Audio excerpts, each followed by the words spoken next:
seperti yang diramalkan sebelum ini, disebut-sebut saya mungkin kembali ke Kementerian Pertahanan ataupun Kementerian Luar Bandar.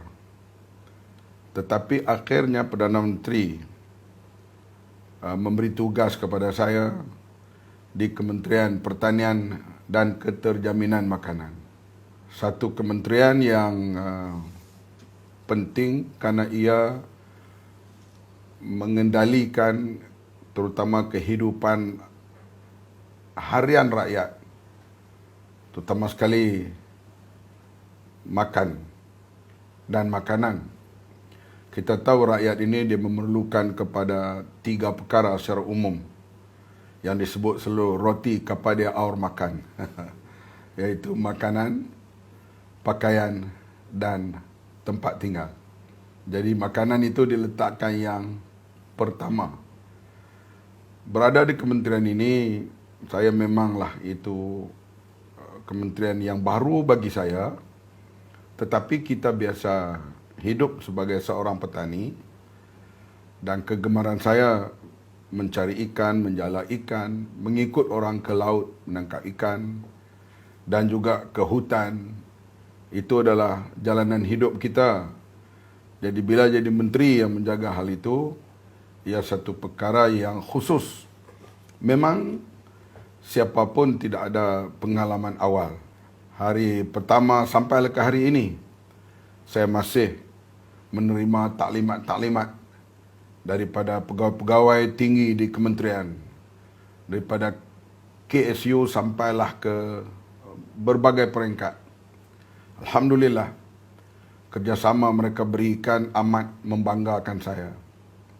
Dan saya cuba belajar dengan cepat dan berbincang sesuatu keputusan itu hendak diambil selalunya melalui perbincangan, terutama dengan pegawai-pegawai tinggi yang mereka ini telah lama berada di kementerian itu atau kementerian-kementerian lain.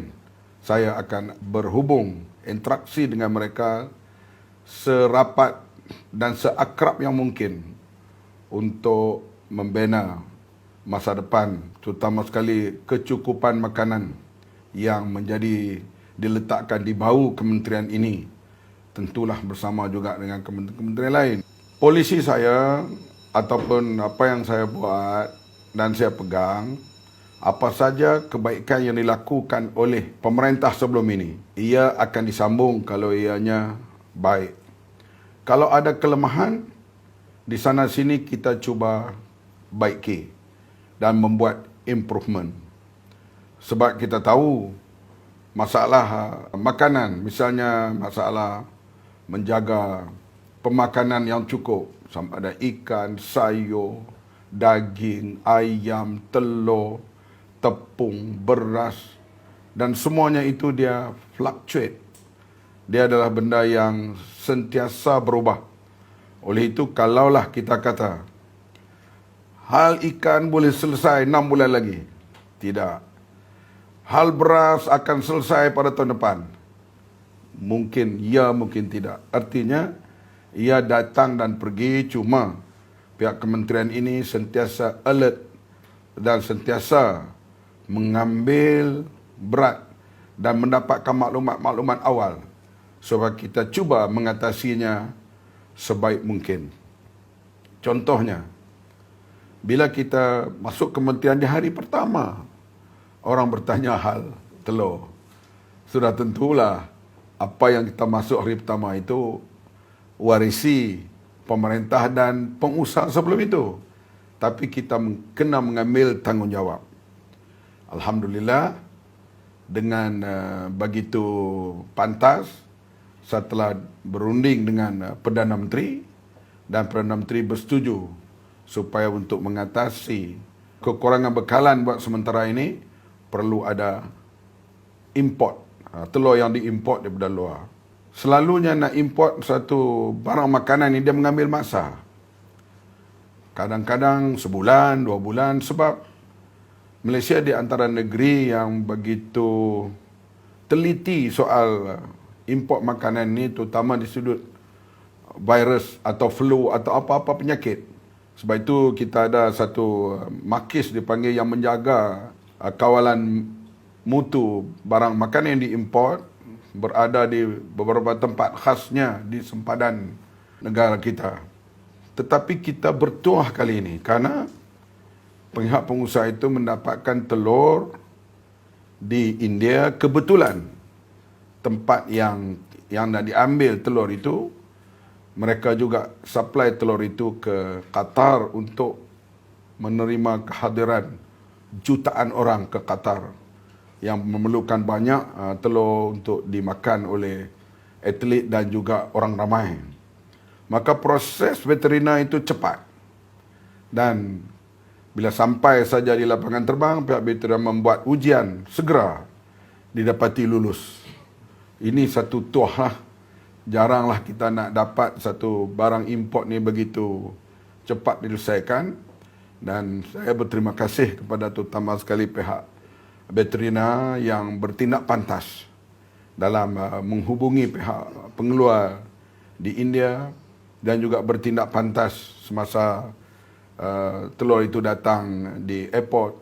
Dan insyaAllah ia akan masuk secara berkala. Ini bukan langkah kekal, ia hanya langkah sementara.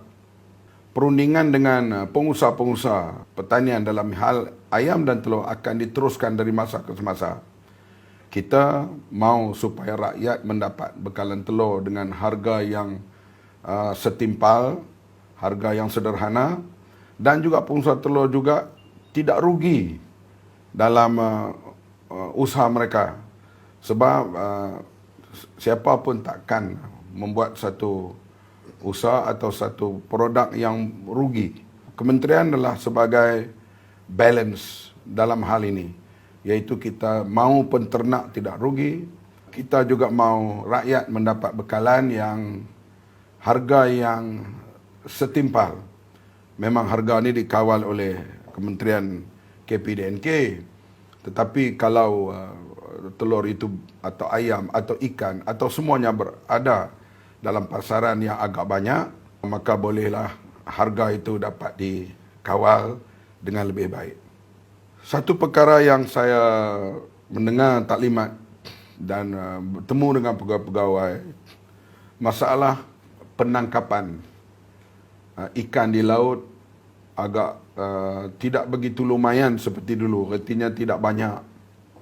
Sama ada kita kurang ke laut dalam ataupun pesisir pantai yang mungkin berlaku kekurangan ikan dan sebagainya. Langkah yang diambil ialah memperbesarkan aquaculture. Sebab itulah saya amat terharu bila melihat program aquaculture ini berkembang dengan begitu baik. Saya sendiri membuat lawatan private, artinya bukan di bawah kementerian, untuk pergi dan melihat mereka yang terlibat secara besar-besaran hal aquaculture ini. Memang ia boleh menampung, bila boleh menampung ikan dan juga udang dan sebagainya di pasaran tempatan dan dalam negara, dan juga sebahagiannya mereka ekspor ke luar negara. Oleh itu saya insya-Allah akan cuba bersama dengan pegawai-pegawai dalam masa akan datang ni akan lebih menumpukan, bukan yang lain tak tumpu, soal aquaculture ini.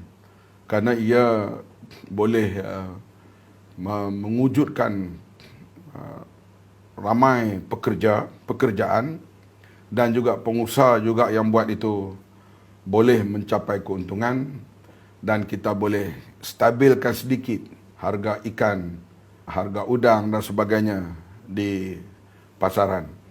Dan memanglah kalau udang, ikan dan yang berkualiti misalnya, kebanyakannya kadang kala mereka ekspor kerana negara keliling, Singapura, Korea, China dan beberapa negara yang lain lah amat memerlukan ikan dan tangkapan yang lain untuk dihantar ke negara mereka.